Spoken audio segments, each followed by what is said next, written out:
উপরে স্কোরবোর্ডটার দিকে একটু নজর দেন। এটা হচ্ছে বাংলাদেশের স্কোরবোর্ড।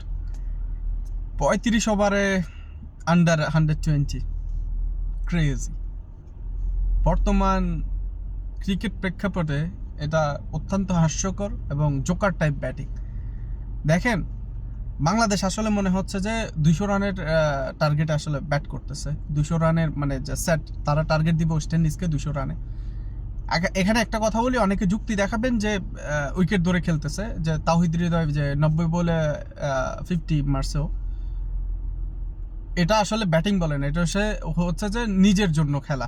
এটা দলের জন্য না, এটা নিজের জন্য খেলা। এক প্রকার আপনার সেলফিশ যাকে বলে, যে নিজেকে সেট মানে দলে টিকিয়ে রাখার জন্য খেলা যেটাকে বলে। অনেকে বলবেন যে বলে ভাই উইকেট ধরে খেলছে। কিসের উইকেট ধরে খেলছে?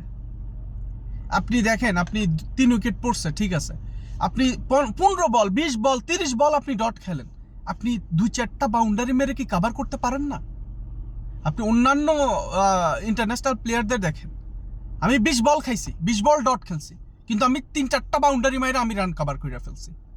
হ্যাঁ, এটা হচ্ছে যে স্ট্রাইক রোটেশন। এটাই আমাদের প্লেয়ারদের ভিতরে নেই। কয়টা বাউন্ডারি মারছে চেক করেন। সে অ্যাবিলিটি নাই তাদের কাছে, আসলে তারা ভয় পায়। কি একটা অবস্থা! এরকম করলে ভাই ওয়ানডে ক্রিকেটে তো আমরা পথে পথে হয়ে যাব। সামনে 2027 সালে ওয়ার্ল্ড কাপ, এগুলো যদি প্রস্তুতি হয় কিসের বাংলাদেশ ক্রিকেট, আসলে কি বলবো, আসলে প্লেয়াররা পুরোই সেলফিশ। তারা দলের কথা চিন্তা করে না, তারা শুধু নিজেদের কথা চিন্তা করে। মানে কি বলবো, যাচ্ছে তাই অবস্থায় আর